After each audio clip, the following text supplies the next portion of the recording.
Miguel de Unamuno nació en Bilbao en 1864.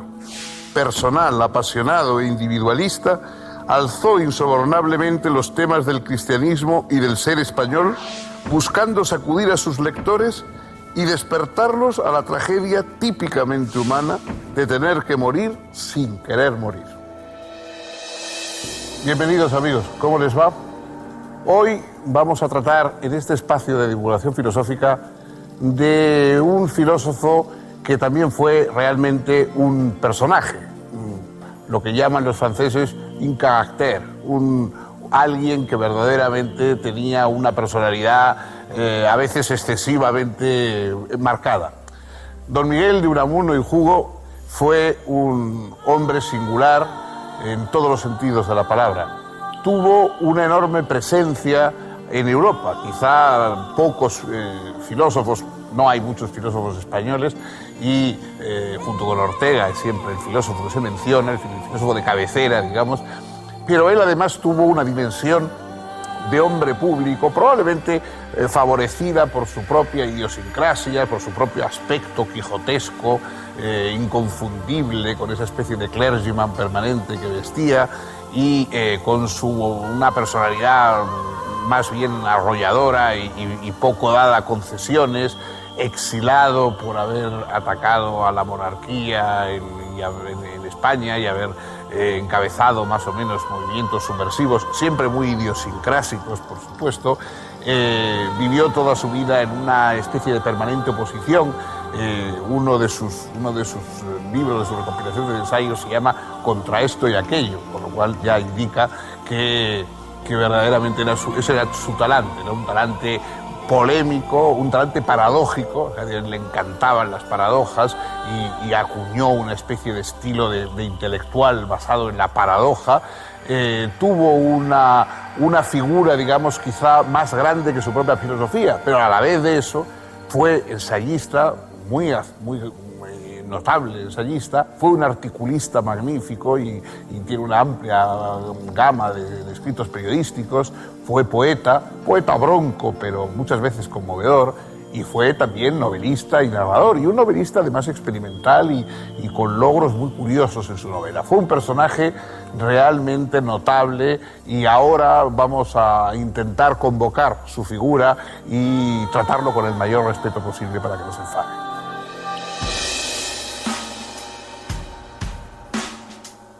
Proveniente de una familia de clase media, Miguel de Unamuno y Hugo realizó sus primeros estudios en el Colegio de San Nicolás, en Bilbao. De niño vivió el asedio de su ciudad durante la Tercera Guerra Carlista, experiencia traumática que varios años después sería el tema de su primera novela, Paz en la Guerra. Estudió Filosofía y Letras en la Universidad de Madrid, doctorándose con una tesis titulada Crítica del problema sobre el origen y prehistoria de la raza vasca. En 1885 publicó sus dos primeros libros, Del elemento alienígena en el idioma vasco y Guernica. También comenzó a ejercer la docencia y a colaborar con el periódico Noticiero de Bilbao.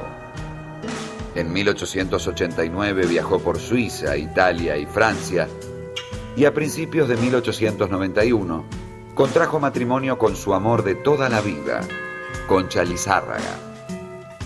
Poco después ocupó la cátedra de Lengua y Literatura Griega en la Universidad de Salamanca, de la que fue rector a partir de 1901.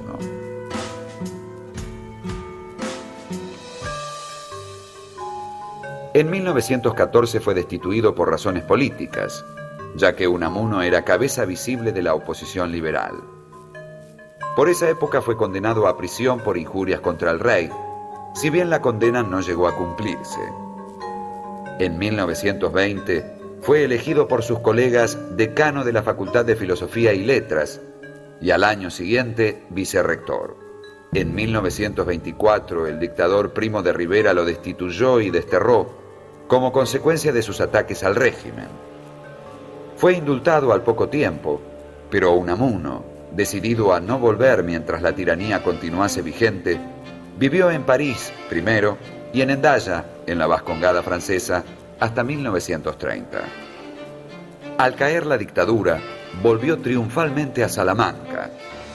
Fue elegido concejal por la coalición republicano-socialista en 1931. Proclamada la República, volvió a su cargo de rector en la Universidad de Salamanca y a la vez fue elegido diputado ante las Cortes. El curso de los acontecimientos lo fue decepcionando y en 1933 decidió abandonar la arena parlamentaria.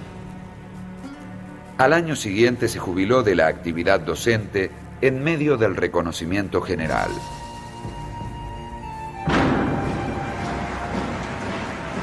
Al comenzar la guerra civil, Unamuno vio con simpatía el pronunciamiento franquista, considerando que era una alternativa a la anarquía y descontrol en que había caído la República. El comandante del Valle le ofreció un cargo de concejal que él aceptó. Pero a los pocos meses, Unamuno se fue arrepintiendo de haberles dado su apoyo. En octubre de 1936, se reunió con el general Franco para pedir clemencia para numerosos amigos y conocidos que estaban presos. Fue inútil. La mayoría de ellos fue fusilada. El 12 de octubre de ese año, durante el acto de apertura del curso académico de la Universidad de Salamanca, Unamuno, indignado ante los discursos cargados de odio que lo precedieron y ante la consigna fascista «Viva la muerte», tomó la palabra y advirtió a quienes llenaban la sala: «Venceréis, pero no convenceréis. Venceréis porque tenéis sobrada fuerza bruta, pero no convenceréis porque convencer significa persuadir, y para persuadir necesitáis algo que os falta: razón y derecho en la lucha». El general Millán Astray, no sabiendo cómo contestarle, solo atinó a gritar: «¡Muera la inteligencia!», a lo que Unamuno respondió: «Este es el templo de la inteligencia, y yo soy su supremo sacerdote. Vosotros estáis profanando su sagrado recinto». Solo la presencia de la esposa de Franco, que llevó bajo su protección a Unamuno hasta su casa, impidió que fuera muerto en esa ocasión. Esa misma noche fue destituido de su cargo de concejal. Pasó sus últimos meses de vida bajo arresto domiciliario y falleció el 31 de diciembre de 1936, de forma repentina, mientras charlaba con unos amigos.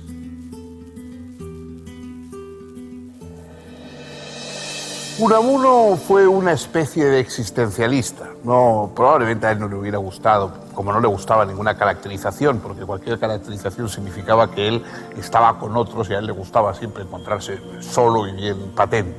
Pero se le puede encuadrar dentro del existencialismo en una corriente que pasa por Kierkegaard y que en cierta medida luego llevará hasta figuras como Heidegger, etc. ¿Existencialismo en qué sentido? En el sentido de que Unamuno pone en el centro de su reflexión no al hombre abstracto. Él detestaba la idea de un hombre abstracto, de un género, algo sin atributos, sino el hombre, como decía él, de carne y hueso. El hombre de carne y hueso tiene que ser el centro de la filosofía, tiene que notarse su palpitar, tiene que notarse su carnalidad. Y sobre todo tiene que notarse los verdaderos afanes, porque los seres humanos tenemos afanes propios ligados a nuestra condición carnal. ¿Cuál es el fundamental de todos? No morir. La muerte es algo con lo que somos incompatibles, que no podemos soportar, y sobre todo Unamuno es un enemigo decidido de la muerte. Hay luego un pensador posterior, un escritor importante que también obtuvo el Nobel, Elías Canetti, que se quiso designar a sí mismo como el enemigo de la muerte. Yo creo que ese término del enemigo de la muerte podría haberlo ya pedido antes Unamuno, o por lo menos el amigo de la inmortalidad, ¿no? En su obra más conocida y más vigorosa, El sentimiento trágico de la vida en los hombres y en los pueblos, Unamuno reivindica esa petición de la inmortalidad, pero no como algo que uno busca porque tenga fe en el más allá, sino porque me da la gana, porque yo lo que quiero es no morirme. Y dice él: quiero vivir yo tal como soy, con mi carne, con mis vicios, tal y como existo, quiero seguir, no quiero morir, ¿no?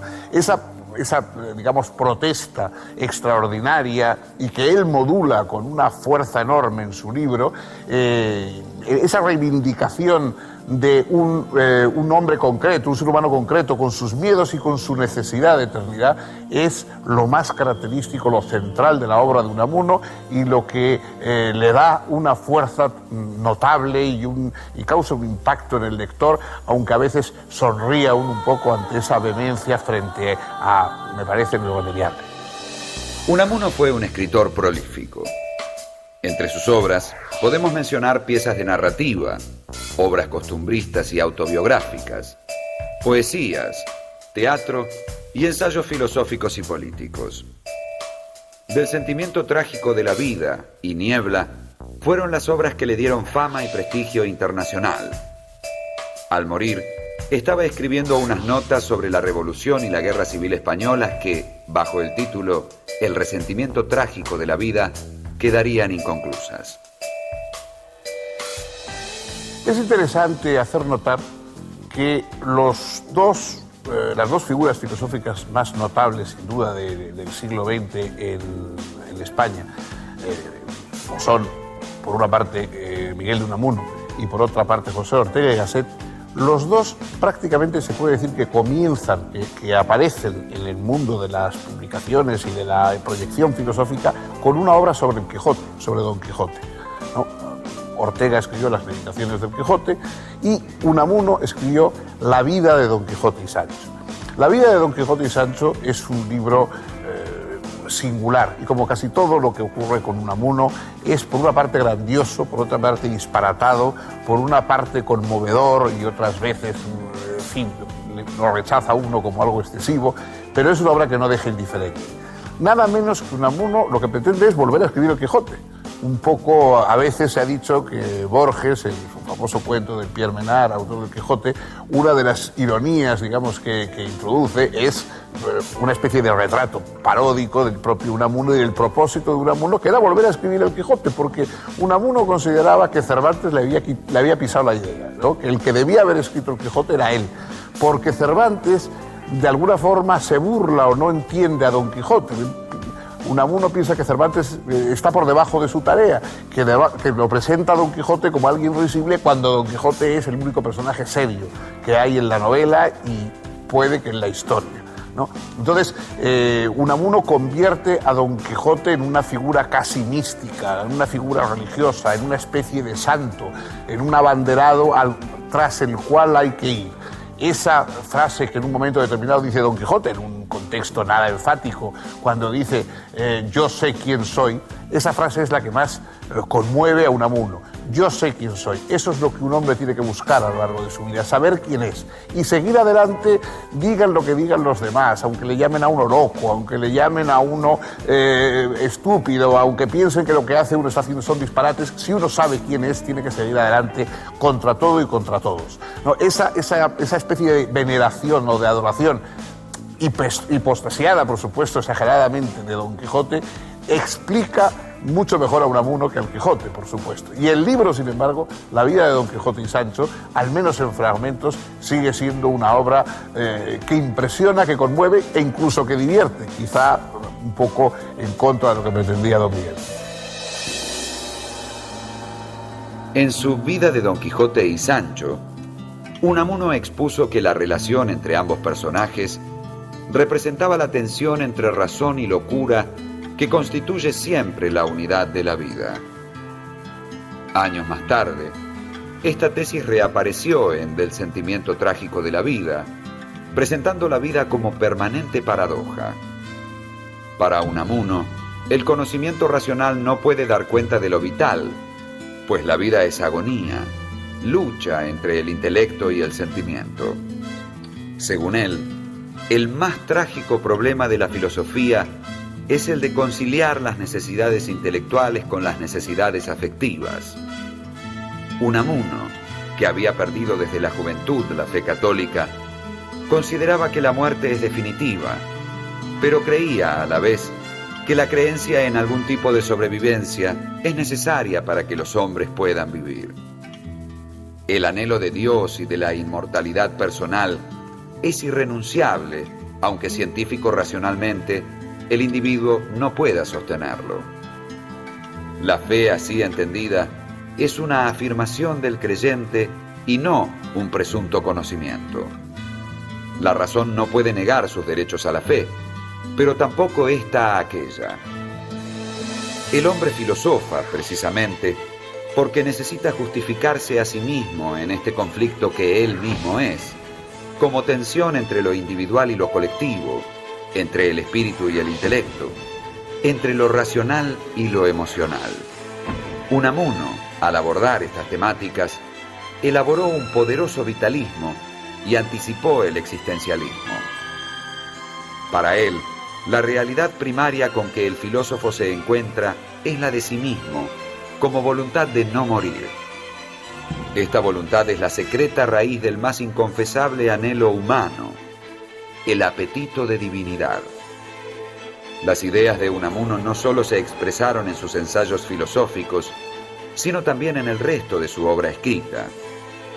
Unamuno, bajo la influencia de Kierkegaard y Schopenhauer, había también rechazado el racionalismo y, en general, la tendencia de sustituir realidades vitales por otras meramente conceptuales. La perspectiva racional quiere fijar, pero la vital renuncia a lo permanente y unívoco. Desde este punto de vista, una cosa cualquiera es nada menos que un repertorio de posibilidades. Pero, en tanto esas posibilidades lo son para alguien, la sustancialidad de las cosas se funda en la de la persona humana, que es siempre un ente de carne y hueso y no una hueca abstracción. Porque de abstracciones, Unamuno no quería saber nada. Unamuno sigue siendo evidentemente recordado como figura, recordado como personaje. Quienes le leen otra vez encuentran un estilo bronco, pero sorprendentemente moderno. Otros escritores tienen más la fecha de caducidad. Unamuno, que escribía de una manera abrupta, de una manera no pulida, en cierta forma, algo parecido a lo que hace Baroja en novela, sigue siendo, sin embargo, leído hoy como mucho más moderno que otros autores contemporáneos que pasaban por mejores estilistas. En las novelas, Unamuno introduce conceptos interesantes. La novela Niebla, bueno, él no las llamaba novelas, sino nivolas, para marcar su diferencia respecto al resto de los novelistas. En alguna novela suya, como Niebla, salen por primera vez algo que luego se ha convertido en relativamente habitual y que aparece en obras de Pirandello, etc. Salen los propios personajes hablando con el autor, ¿no? En Niebla el personaje va a enfrentarse con su autor y, bueno, trata de matarle.